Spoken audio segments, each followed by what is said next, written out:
Hey, this is Zhuheng Tech. We've talked about airtight membranes and tapes. Today, where they came from and where we are now. Like passive houses, airtightness materials also started in Europe.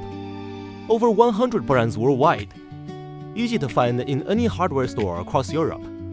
Off-the-shelf, DIY-friendly. In China, about a dozen brands. Roughly half imported, half domestic. Technical systems vary. Self-adhesive versus applied with adhesives. Plaster-compatible or not. Performance differs. Choose based on application. In Europe, nearly every new home, window and door airtightness sealing is standard. In China, it's mainly engineering projects, mostly ultra-low and near-zero energy buildings.